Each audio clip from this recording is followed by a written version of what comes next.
Hi guys and welcome back to the channel. Today I've got two replays for you in the French Tier 9 Premium Light Tank, the Fraternite Char MLE 75. Now this is a Tier 9 Light Tank that's a premium, naturally, came out last week when this video is out. And this is like the follow-up video to it. Again, we've got two replays for you in this tank, and one will be using the burst gun, which is this first replay that you're seeing, and the second will be using the standard autoloader. And yeah, naturally this does have a bit of a gimmick to it, and that is that it does get this burst gun. Now this burst gun is a meme. It's not the best gun in the universe, but it does rack up damage really quickly when you hit all those shells. And it can be really funny when you do start to rack up damage really, really quickly. And in fact, I think this is probably the better gun for racking up damage fast. But you do have the problem that you run out of ammo quite a lot. And you also have the problem that once you pull the trigger, it fires 3 rounds. Which means that if you come across one-shot tanks, you just end up wasting 2 rounds. And it can be a little bit frustrating. I do think that this gun that you're seeing on the tank now is probably the worst gun out of the two. But it is a good meme, and you can have a good meme with it. The only other problem, well, the other big problem with the gun, to be fair, and this is why I say it's probably one of the worst gun in the tank, right, is the penetration. So this burst gun actually only has 200 pen on the standard round, and 240 on the premium. Now, 240 on the premium is still not that great, but usable. The 200 standard pen, for the lack of shells that you have in this tank, is just not nice, which is why you're seeing full prem with this gun. This is a meme gun. You shouldn't take it too seriously in terms of, I need to fire standard or premium. Just fire full gold and have fun with it and just watch them go pew pew pew, pew pew pew, pew pew pew. Just watch that because it's fun. It's really fun in that regard. And yeah, like I said, the big problem is when you actually find something that you need to just kill with one shell, you do run out of ammo really quickly. It's really annoying. Obviously, it's not that bad at firing at close range for hitting all 3 shells. But when you're firing at range, it's where it starts to fall off a little bit and it starts to become a bit more of a pain to manage to convert the damage, right? Because the shell tends to go a little bit here and there all over the place. So if you're at range, yeah, it tends to miss a fair bit. You only have 200 damage on the shells that hit, so basically each burst is worth 600 damage if you hit and pen all 3 shells. And, like I say, because of, I mean, it takes a 31-second reload, which is long, but when you do drop out the 1200 damage, it's what, 1200 damage in 6, not even that, it's 3.5 seconds if you hit all your shells, which can be, like I say, quite funny. But it is a pure meme. So in terms of a crew, on the Fraternite Char MLE 75, I do run Born Leader, Rapid Reload, Sixth Sense, Situational Awareness, Camouflage Expertise, Muffled Shot, Steady Aim, Snapshot, Run and Gun. The 3 gun perks just to make sure that this gun is as good as it can be because it doesn't have the best accuracy in the world, so I do want to make the accuracy better, and you can get it down to about 0.31. And then the camo perks because you're a light tank, and you want to make sure that your light tank is as camouflage as it can be, especially when it's a tank like this. And you can get the still concealment down to 267 with a setup like that, especially when you run equipment like the traction system, the camo net, and optics. So I run the traction system because I want to go quicker, and I can go at 66 kilometers an hour if I run the traction system, which is really, really nice outside of the travel mode or outside of the turbo mode. And it's just quite nice for the tank. Also, it helps with the track traverse. And it means that you don't have to switch into the turbo mode anywhere near as much. You can go way quicker in the turbo mode if you do have that. But I don't like the turbo mode on this tank. I just feel like it devalues you a little bit. It's good for getting to initial positions or for chasing down damage at the end of the game. But it just devalues you as a light tank. Because you do gain speed, but you will lose camo and you lose view range. I think you lose 20 meters of view range, so you go from like 380 to 360, which is not very nice. And you also lose the, like I said, the camo as well. I'm not quite sure on the exact values on how much camo you lose, but you do lose a decent amount. So, yeah, the turbo mode is a little bit of a damp squib for me. It's something I just don't use, unless, like I say, I'm going to that initial aggressive position or I am chasing damage at the end of the game. I just don't think it's worth using. Just the lack of the loss of the camo and the loss, to me, they should have just made it so that it's just a standard turbo, like the CS63, because it's the same principle where, you know, you have a break for a second. You have a 2-second gap where it stops for a second, enables the turbo, and then you go speedy. It should have just been like the CS63 and just been normal like that, but hey ho.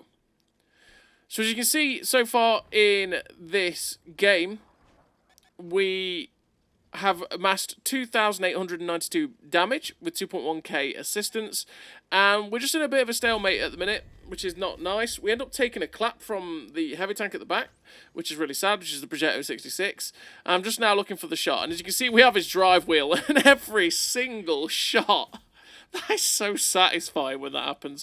Every single shot goes straight into that guy's drive wheel and just shuts him down. Thank you, RNG. That was really nice of you. I'll take it. When's it going to come back to bite me in the ass? And, yeah, you do ask yourself questions like that, don't you? It's like, okay, that was perfect. Thank you, RNG, but wait. Where are you going to screw me? It's just natural.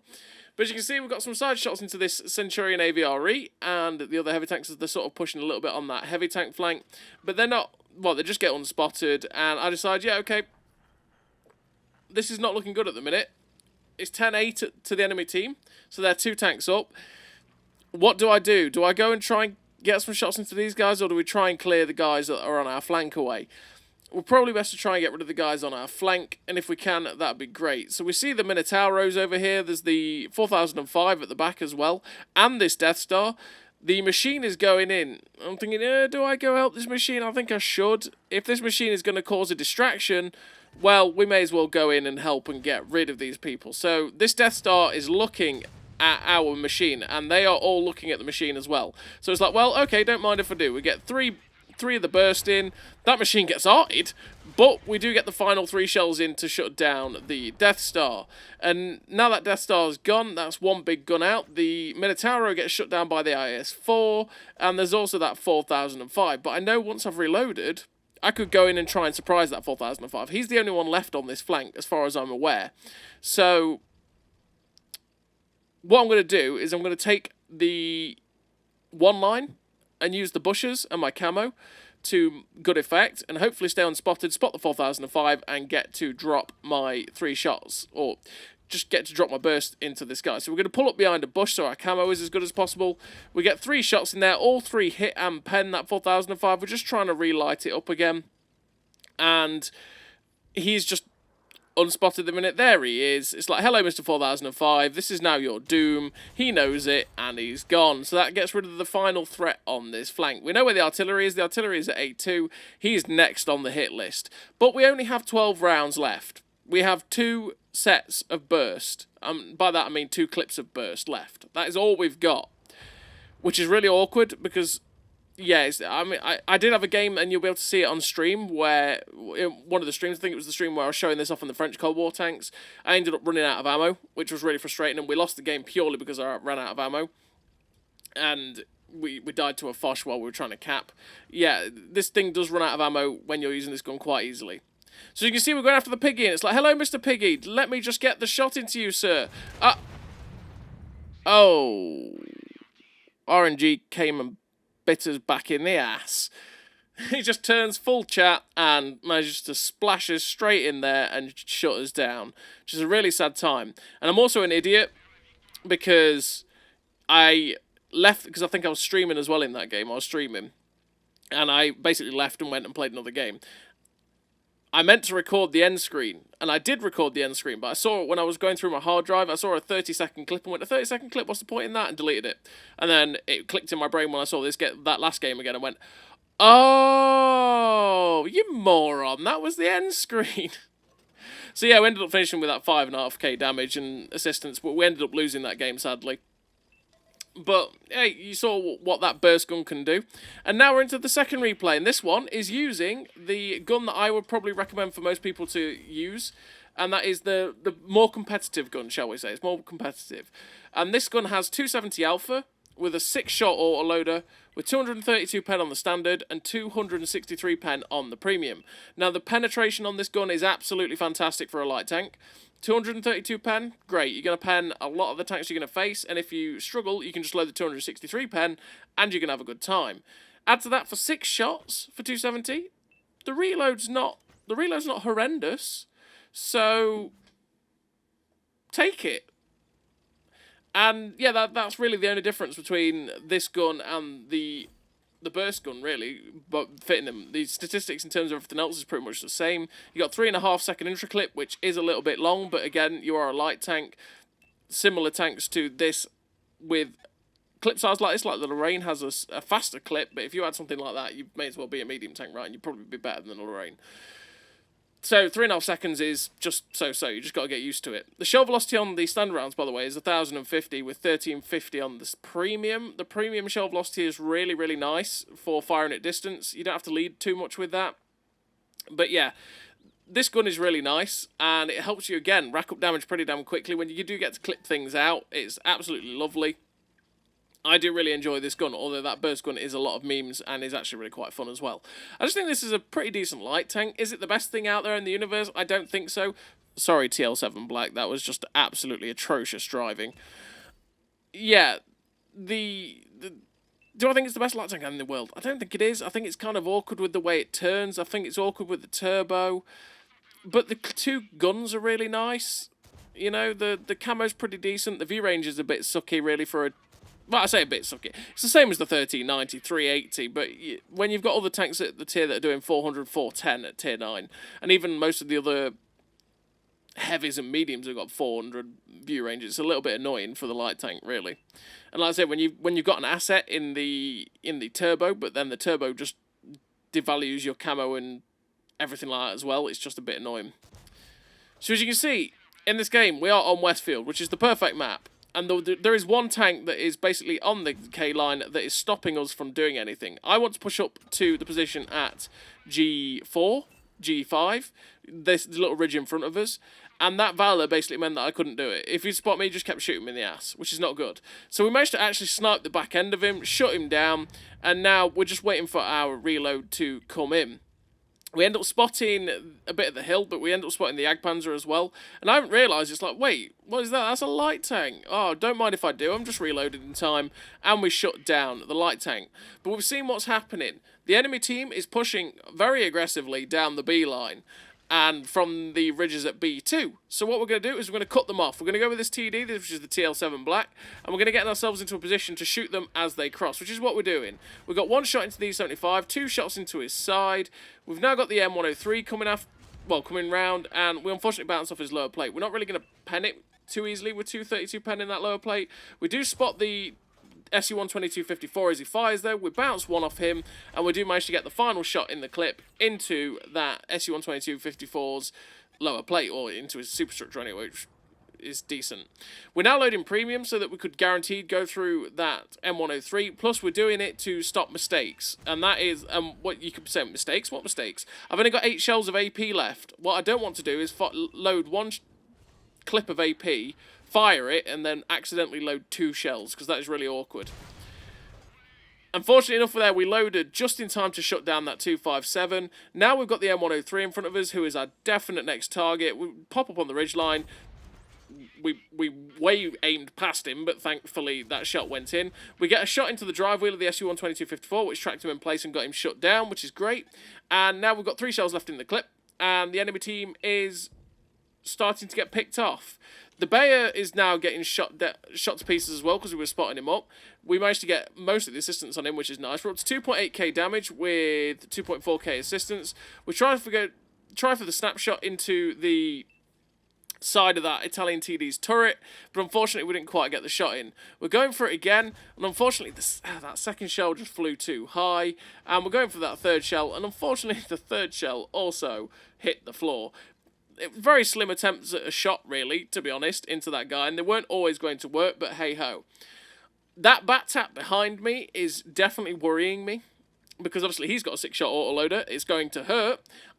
I don't want that guy to get up behind into a position at F0. I know I've got a medium tank and a heavy tank, but they might just ignore him. I don't want that guy to get up behind me and start unloading into me. So what I'm going to do is I'm going to pull into a position where I can start trying to clip him out, which is what we're going to do. So we get one into that guy, and we're hoping now that we can get the rest of our clipping. I'm just being very, very careful, because I think he's actually going to come around behind me, but he doesn't actually come around behind us. The STRVK isn't looking for a shot at us at this moment in time. I'm just keeping my eye on him in case he is. I thought maybe the Italian TD was coming for a shot at me, but currently they're not trying to. Then the SDRVK finally comes over to try and get a shot into us. He overexposes and gets shut down by the Leopard 1. He clearly just got a bit frustrated and went, oh, screw it, I'm going to go get this light tank. And luckily for me, my friends got the shots in to kill him. Now we're going to see where this bat tap was. Unfortunately enough for me, the bat tap is still out in the open. We go for the tracking shot on the bat tap, track him in place, and yeah, this guy's now absolutely boned, and he just gives up. He gives us the gun raised salute. Goodbye, Mr. Bat Tap, I'm sorry. And we shut down that Bat Tap. Now we're loading the standard rounds because we don't really need the premium rounds anymore. And again, it's round management. I know I don't really have to use the premium rounds, but I want them in case I do need to, if you know what I mean. So what we are going to do is load the standard and then go after the Italian TD and surprise him. It's like, hello, Mr. Italian TD. We get one in. I'm just waiting for the intro clip. And unfortunately, he ends up turning to the A86. And I'm like, oh god, that's a Jagdpanzer! No, don't do it! Oh, thank god he missed. We end up missing, well, we end up bouncing the shot on the move into the FV4202. We get one into his side, go for the next shot, only does track damage. And we've only got one shot left in the clip. So we're going to make sure that this shell is going to shut him down. And thankfully, it does go in to finish off the FV4202. We did remember there that we only had 2 shells of AP left. So we're loading the APCR. There's now only a T58 Heavy, a VZ, was it? And the Jagdpanzer left. We have 2 clips and 2 rounds left in our tank. We're up to 5k damage with 3.6k assistance. Well, yeah, 3.6k. And now we're going to go and try and get up behind the heavy tank and the Jagdpanzer that are on the E line, or on the 2 line. And I see where this VZ is, and I'm like, okay, I can get up here against this VZ and try and get a clip into him if I can try and surprise him. But what's actually happened is that VZ's run away, which is absolutely perfect for us. It's fantastic that guy's now running. So what we're going to do is pop over and see if we can get these juicy shots into these guys. So we end up spotting the T58 Heavy. It's like, hello, Mr. T58. Don't mind if I do. We end up getting detected. I'm thinking, oh god, I don't want to take a hit. Thankfully, the Gorilla shuts down the T58. That VZ is currently looking at us, and I'm thinking, oh, he's going to end up charging me. I don't want that to happen. The Jagdpanzer gets shut down by the AT-60, so it's just that VZ. I moved away from that position because I felt like he might YOLO me. But what's actually happened instead is he's running away. He's, instead of just YOLOing the lone light tank, he ran straight into my team. And thankfully, our shot on the move with auto aim ends up tracking him in place. Perfect. Fantastic. And we only track its back end, so we don't quite get the kill. But we do end up finishing the game with the victory. 6 kills, 6,000 damage, 2.4k base XP, 4.2k assistance, that's what, 10k combined, ace tanker, high caliber, top gun, and yeah, that 2.4k base XP. Really nice game for the Fraternite Char MLE 75. Again, both replays showing off what both guns are capable of. I think it's a pretty fun tank. I'd say, is it the best thing out there? No. Is it the best thing since sliced bread? No. Is it as good as the AAT-60 that came out a couple of weeks ago? No. That AAT-60 is an absolute god. This thing's pretty decent, though. It's not the worst thing in the world. It's not the best thing in the world. It's just pretty good, to be honest. So as always, everybody, thank you very much for watching. I'll see you next time.